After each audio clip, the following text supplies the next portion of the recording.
Hi everybody, I hope y'all are doing well. I hope y'all are having a good day today. So today I thought I would get on here and make y'all a video going along with what we've been talking about, which is the identity shifting.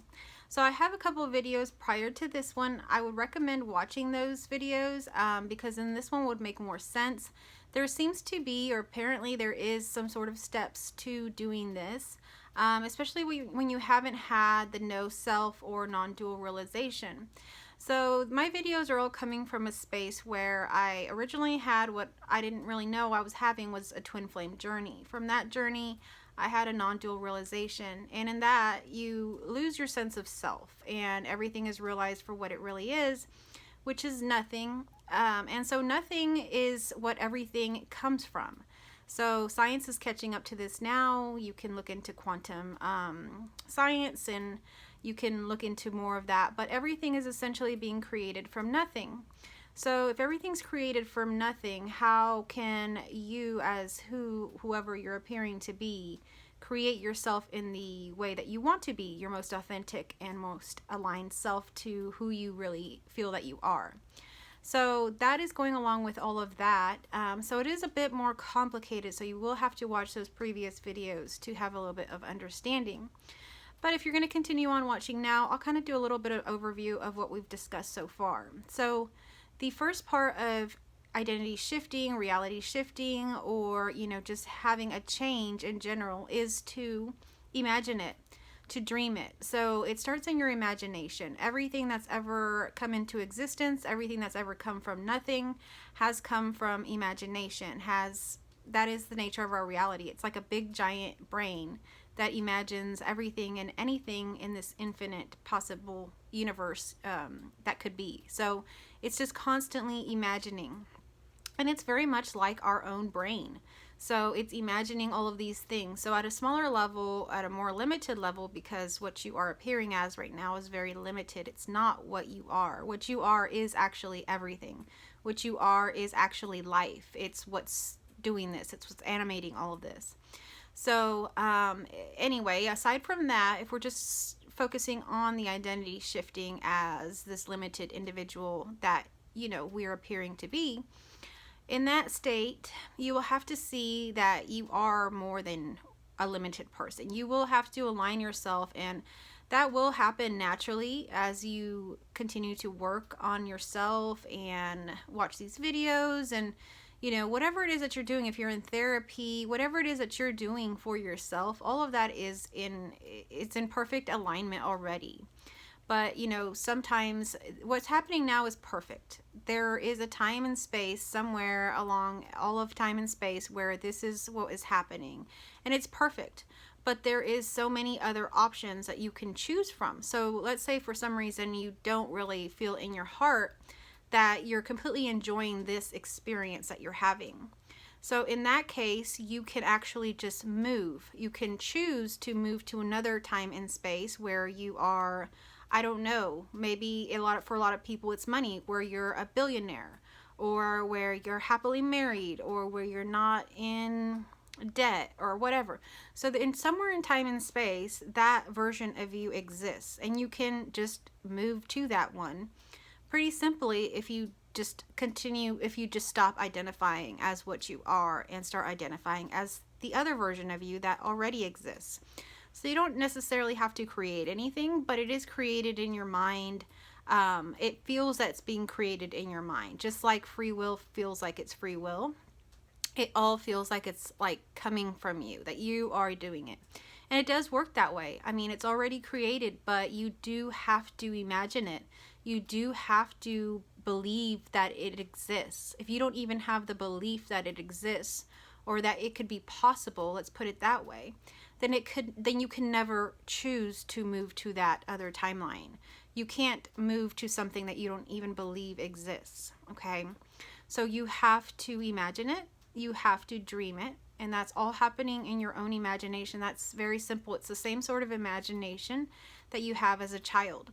So when you decide one morning that you wake up as a child and you're going to be a pirate, and so you begin to imagine, what does a pirate wear? Oh, I need to go around the house and find everything that a pirate wears. And you put on your eye patch, you put on your tattered clothes, and you find a sword. and you begin to act like a pirate, and you begin to imagine, what would a pirate do? Where would a pirate go? I need a ship. We're going to be in the ocean. So you begin to grow this imagination, this story for this pirate. Now, in that moment, you begin to really feel like that pirate. And as a child, you can see how imagination works. It is something that you imagine, and then you can pretend to be, and then it becomes so real that you are engulfed in it, and you believe that you are a pirate. Some children even play imagination, and it goes on for days and days that they believe that they're this pirate. Now, for what I'm speaking of, if we're doing it in this way, it's essentially the same thing, only you are literally shifting what you're doing. So you're not just imagining that you're a pirate. You actually can become that pirate, because there's a version of you that is a pirate somewhere in time and space, even though it's not really held anywhere. Nothing's happening. Everything's not moving, nothing's happening. It's just all there. It appears to us that things are moving, but actually nothing is happening. But for our experience, it does feel that way. So if you want a different experience, just move to that different experience. But you can't do that unless you believe it, unless you imagine it, unless you have some faith in it, okay? So it is all there, but you can't ever go there unless you believe in it. So you have to imagine it and believe it, okay? So the other thing that we talked about was putting your attention on it. So when you want something in particular, especially like relating to goals or your identity or the reality that you want to pay attention to it. You want to hold attention for that and leave space for that to come in. So whatever it is, first of all, you've got to put your attention on the imagination, the story, whatever it is that you're wanting for it. Imagine it, close your eyes, visualize, spend 10 minutes, 20 minutes, hour, whatever you want, imagining yourself in that situation as that person or in that reality. Imagine yourself. Just like you would watch a movie, close your eyes and visualize yourself being that version of yourself. As the more you do that, the more that begins to become a reality for you and begins to become something that you actually believe in. So that's why you want to visualize. If you can visualize it, if you can imagine it, it can become reality. That's as simple as it is, okay? As soon as you claim it, and you claim that this can happen for you, this is going to happen to you, this is reality for you, then things will begin to manifest around you physically. If they aren't manifesting for you around you physically, you can do like that child, and you can look for that scarf, and you can look for that eye patch, and you can become that pirate. Like they say, fake it till you make it. So if you're not seeing a quick enough change in your opinion, you can go ahead and begin to change your own environment. How would the version of yourself that you're wanting to be dress? How would the version that you're wanting to be talk? What kind of house would they have? Would they keep it clean? Would they keep it dirty? What kind of car would they drive? How would they maintain their car? Would it be clean, dirty? What kind of person would that identity be? Would they keep their appointments? Would they cancel? Would they be a free spirit? A more hardworking, corporate type spirit? Like, what would they be? So whatever they are, you can start making some of the changes physically or, visually that you can to your environment. So if the kind of person that you are currently, you keep a messy car, you keep a messy house, but you're wanting to be this up-leveled version of yourself. Maybe you want to be wealthy. Maybe you want to be, I don't know, something specific. Most likely the up-leveled version of yourself would have different habits, because to have that sort of version of yourself, there has to be different ways of being. So they say in therapy, healing is doing the opposite. So this isn't necessarily healing from anything, but you may not like the situation you're in. It may be causing you suffering. So you're wanting to do the opposite. So if you're doing things one way, most likely you're going to end up doing it a whole different way when that identity shifts, or even prior to that, if you're trying to like fast track or things aren't happening or aligning as quickly as you want. The only reason things wouldn't align as quickly as you want to be able to shift into different realities is if you don't believe it in your heart. So for me, I almost feel like I cheated. I almost feel like it's easy because I just had this realization, and the sense of self dropped away from me, and I don't feel fixed in any way as any sort of me. I believe I can move into any kind of me that I want. So that's not an issue really for me. But if unless you've had that, it is probably going to be some sort of struggle to believe that this is going to work this way. I work with clients and I see this. I see their doubt, especially for things like affirmations or vision boards, that those are just kind of aids and they will prolong this. But if you're not already had this realization, or you're not wrapping your mind around the power that you harness or that you hold, then you're going to have to use some of these aids. And a lot of people don't want to use them. They feel like they're not good, or if they've done a journal in the past, they don't like journaling, or if they've done affirmations in the past and they've done them wrong, they don't want to try them. But these things work, and that's why you keep hearing about them. That's why people use them. They actually work, but you have to believe that they work. Whatever you believe, that's your reality. So if I was going to just tell you the magic secret, or what actually I'm talking about here, whatever you believe, that's reality. So whatever you believe, even if you just want to say, I believe that, unicorns are my parents, that if you truly believe that, that will become your reality. That's how powerful this is. Okay, it sounds silly, but that's how powerful this is. Everything is born out of your beliefs, and everything is born out of nothing. So you can literally have anything. So, you may have thought in the past that money is hard to get, or finding a husband is hard to get, or having children is hard to get. No, it's only hard if you believe it's hard. So everything is going with your beliefs. If you believe it's easy, it's very easy. So that's like a mindset shift, and you can also begin to do that. That's part of this. When this starts happening, you start seeing this, you see how easy it is, and then your mindset shifts that everything is easy. And so if you can already just begin to kind of tell yourself that like a mantra, everything happens for me easily and frequently, or everything happens to me in my favor, however you want to put it, that is going to happen. So whatever you want, put it out there. That's what's going to be your reality.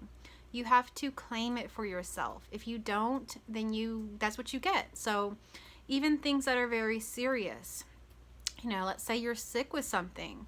As soon as you say it's chronic, that puts it that you claimed it, that's going to be forever, and that will be that way. That's how much power you hold. So if you just remove some of those things like chronic, it's not chronic. You can choose what you want. If you want it to be chronic, you can call it chronic and it'll be chronic. But if you decide that, hey, I don't want to have high blood pressure, I don't believe that, so I believe that in my reality, I can get off my blood pressure medicine and I can get rid of it just by doing, maybe changing my lifestyle choices or whatever. So, and that has been the reality for me. Doctors won't tell you that. Doctors won't tell you that. I've been to many doctors for many different things that I used to have, and none of them told me that. And even if they did, they didn't follow up. They never really pushed that there's other ways, that there is infinite ways to be cured of anything. So anyhow, as soon as you claim something to be forever or never happening or can't happen, that is your reality. That is what's going to happen. As soon as you claim that it's possible, it's possible. And science even says that. I mean, there's psychology and science. There's so much that you can see that when a person declares something possible, it actually is possible now. But when they declare it not possible, it actually becomes impossible. That's how much power your words hold. So that was the other portion of it. So one portion was the attention, keeping your attention on what you want.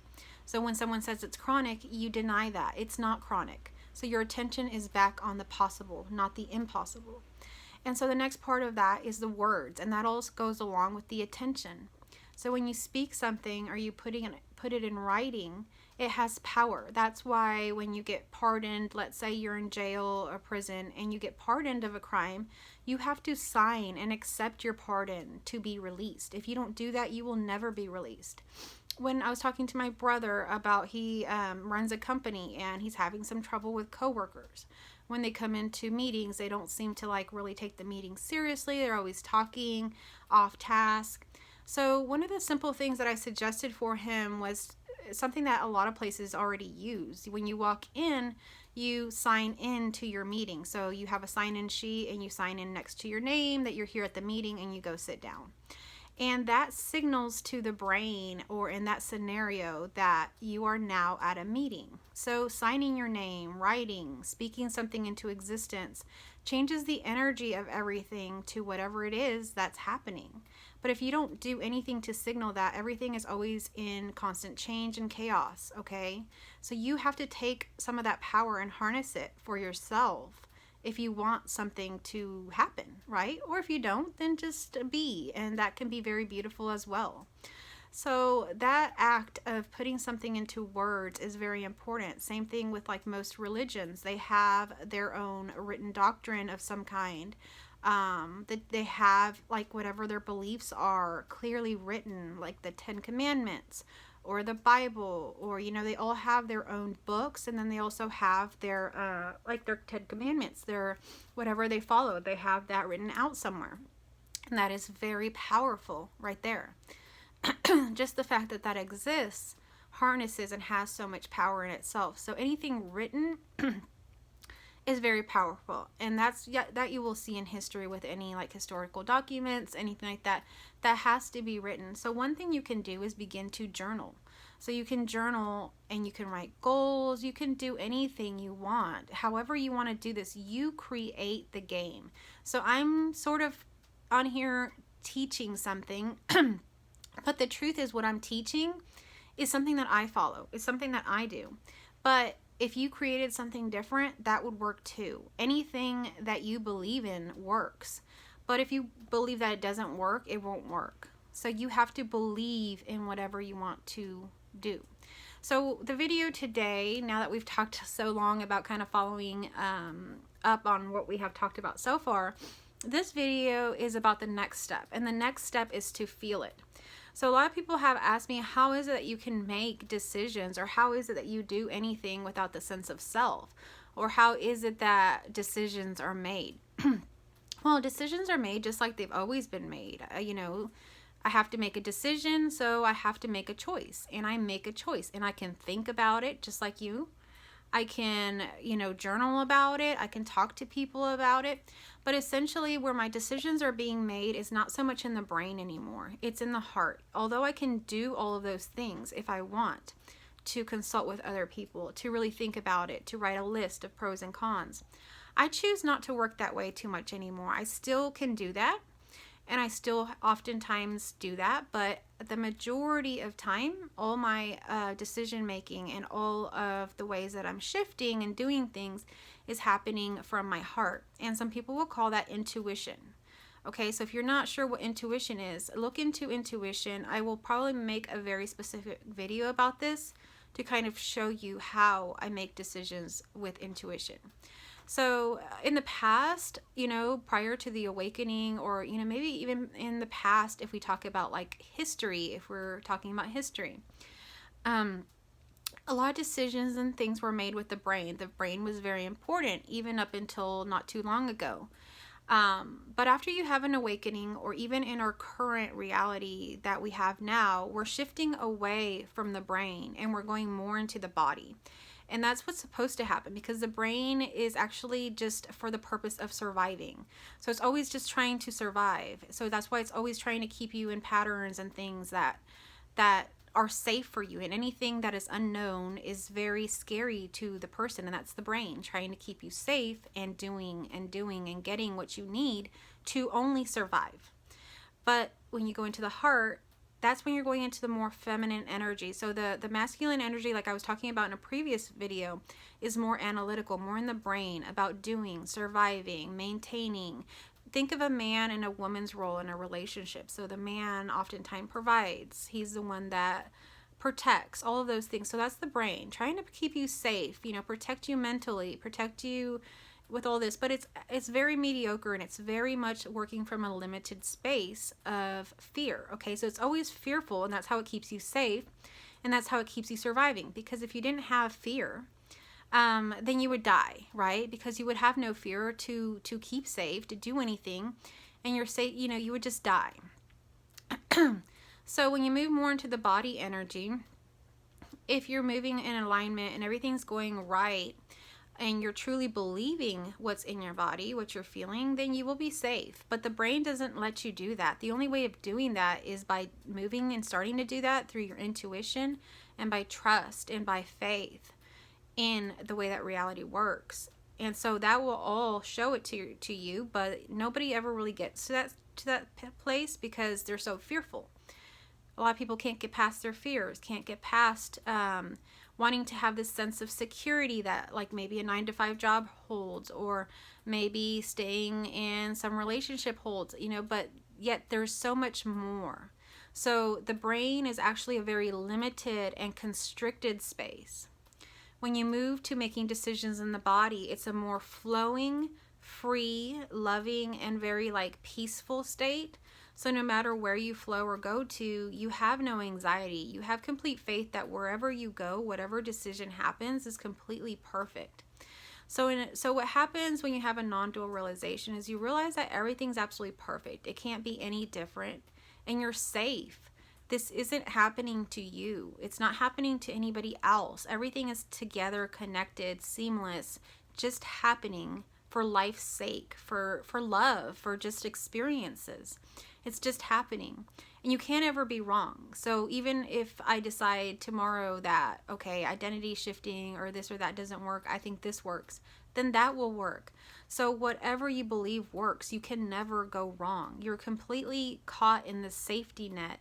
If you fall or you think you fall, and you will always land in that safety net, you actually never are going to be unsafe or make a bad decision. You may think it's a bad decision. Your heart may feel like it's a bad decision, but ultimately there is no consequences. There's nothing happening. So you're safe. But if you want to be in alignment with your heart, because you probably know situations where you felt out of alignment with yourself, where you felt that in your heart something doesn't feel right. So when something doesn't feel right, that's when you want to choose to move to a different identity or a different reality, because that one's not resonating with you. That one's not working for you. So if I'm here and let's say I join some kind of group of exercise group or something like that, and I go there and things just seem off. Everybody seems in a bad attitude.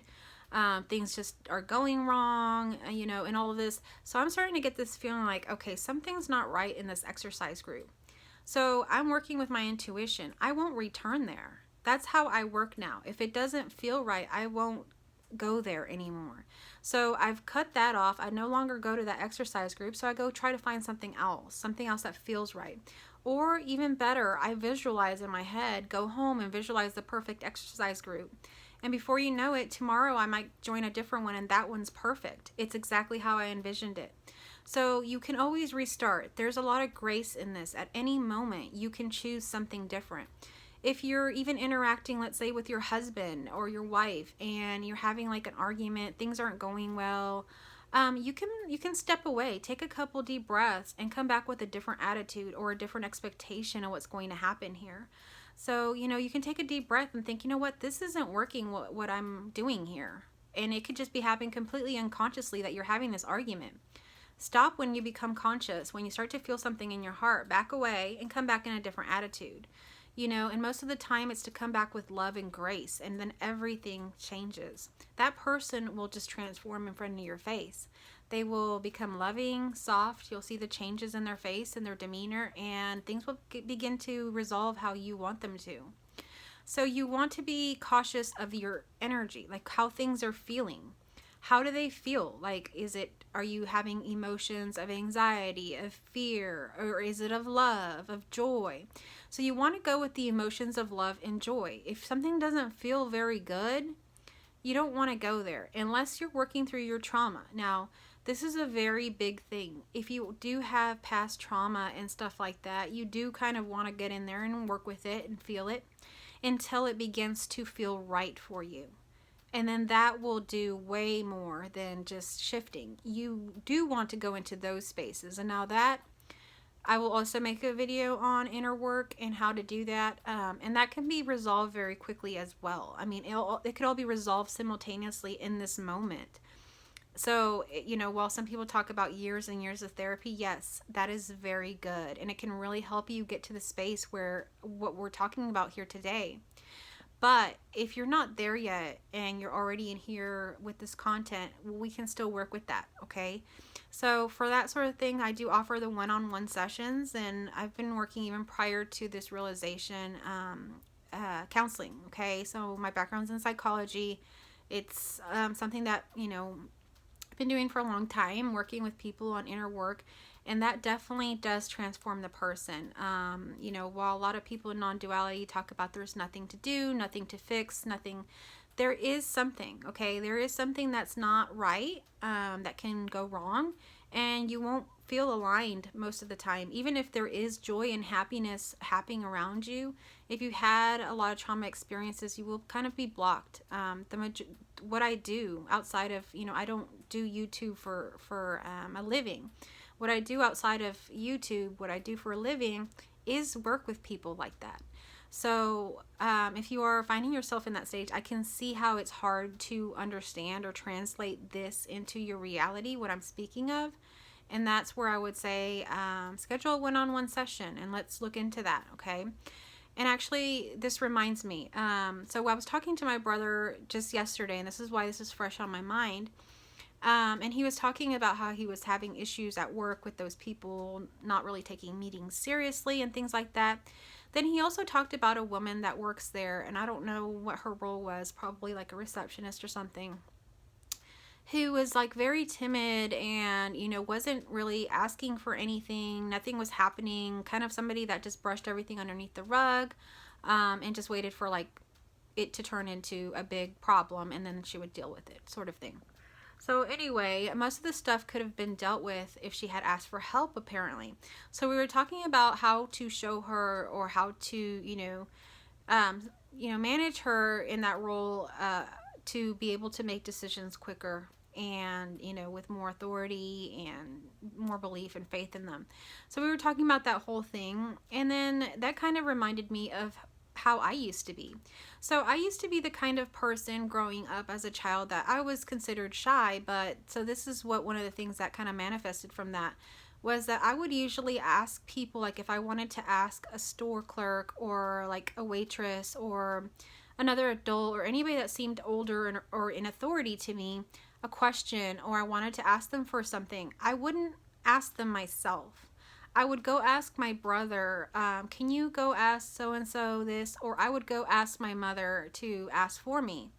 And so that was my way of being. And later on, even, maybe as an older child, teenager, I would ask like friends, like, can you go ask so-and-so this? Can you go ask this? And it always worked. They always asked for me, and I never really had to ask for anything.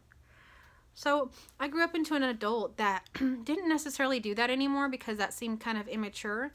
So I just stopped asking. I just did everything for myself. So it kind of became that situation where you're in a group at school and there's one person that does like all the work. Well, I was that one person.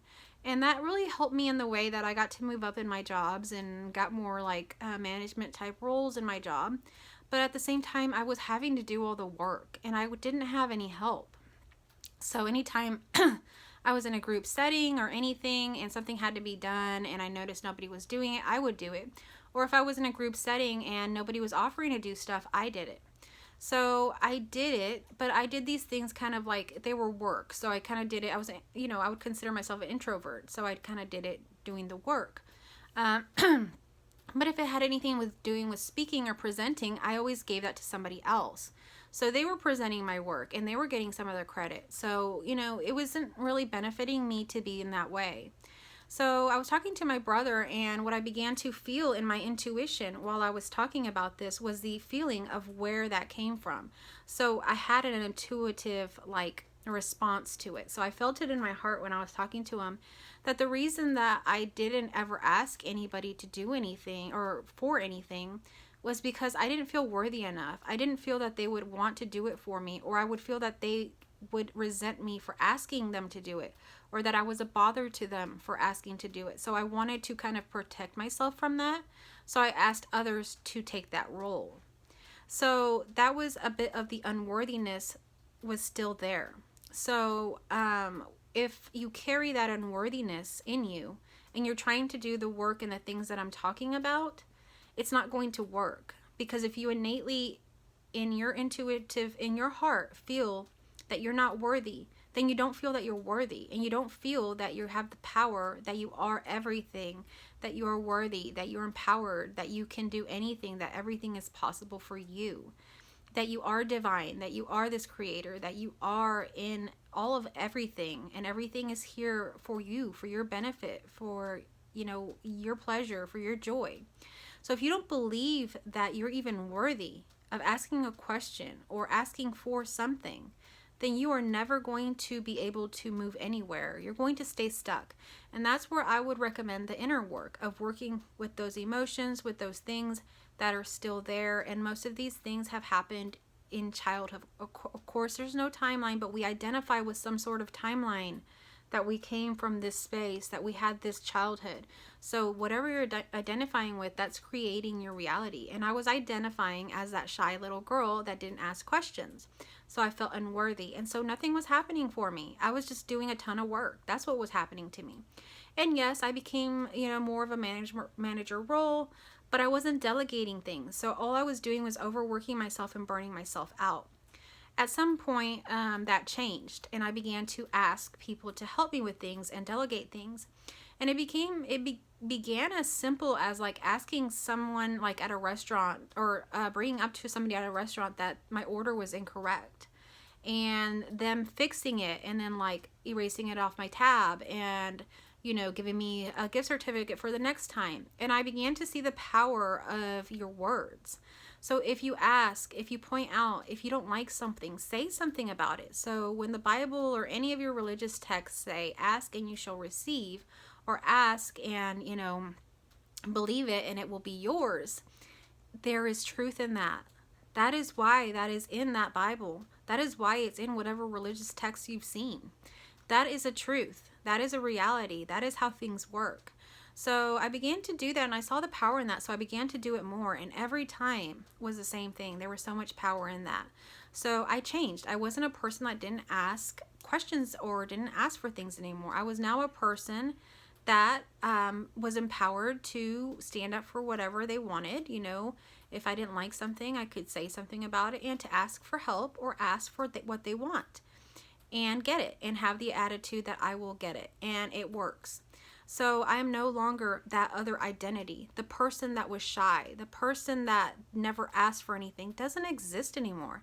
That identity collapsed. Yes, it exists somewhere in some point in time and space somewhere, but I'm not there anymore. I've outgrown that. I've moved to a different identity because that one doesn't serve me. It didn't feel right in my soul, in my heart.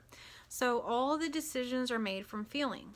So let's go back to what we're talking about here in how to shift identities. So when you're making these decisions, when you're doing these things, you have to feel it. So if you want to be this other identity, close your eyes, and when you're doing these visualizations, you have to not just visualize it, you have to feel it. That's the accelerator. If you feel it, if you feel that you are that identity, if you feel that is possible, if you feel all that energy of shifting, of moving, of all of this excitement and being able to choose and claim what you want for yourself, if you feel it, then that's going to accelerate it, and you will probably go ahead and shift right away. So all of this can be done instantly. You just have to be in the right mindset. But if you don't believe that all the way, every day you can work on this, and every day, even if it's something like as simple as the only thing that really changed for you for now is that you can ask and advocate for yourself and ask questions and ask for what you want and what, you know, express what you want and don't want. If that is the only thing that happened like it did for me, that is major. That changes so much for you already. You will not believe what that did just for me. Okay, it made my life so much more easier. And the thing is, the mantra and the thing that I want to keep is that this is easy. All you have to do is decide it. Once you decide it, it's done. So decide it. Decide it now. Decide what you want. You can do that. Decide it. Own it and feel it. It's already yours. You have it. It exists already. Okay? But if this limited self is not allowing you to see that for whatever reason, then schedule a one-on-one with me and let's talk about it. Let's go there. Let's see what's going on. Let's see if there's anything blocking this from being your reality. But anyhow, you can just kind of skip all of that as well. If you can just claim this, if you can just believe this and feel it, it'll start to work. Okay? So that's how this is. It just works. It just works. So you want to also feel it, and that's part of embodying it. Once you start feeling it, it starts to become part of you. It starts to be the way you act. It starts to be the way you do things. So you no longer act like your old self. Now you're acting like your new self. And you could be any self. There is no self. The sense of self is false. It's created by your conditioning, by your memories. And your memories and all of these things are very relative. They're not specific. You can have a memory pop up. You can have an experience pop up. Yes, it happens somewhere in time and space, but you don't have to own it. Many other things also happen. There's a reality where you weren't abused. There's a reality where your parents didn't do that. Or sometimes we only focus on the negative. There's many positive things that have happened in my childhood, but for whatever reason, for the longest time, I only could see the negative. I could only see that in certain times I had these bad memories, but like 98% of it was all positive. And there were so many other things, and that 2% actually never really happened. It never happened to me. There is no real self. There is nothing like that. I create the self, you know, and that self was being created unconsciously. That's what was happening. But now I'm conscious, so I can create any self I want, because there is no self. The self is like a game. It's like an imagination. Everything is like an imagination. So how can I create a bunch of money tomorrow? How can I create my dream car tomorrow? How can I have my dream marriage tomorrow? Just like anything else, it comes from nothing. But nothing is only activated and turned into something material that we see through our imagination, through our belief, through our feelings. So that's what I wanted to talk about today. If you like this video, please like it. And if you have a comment or question, please comment down below. And I will be back here to share another video with you soon. Thank you.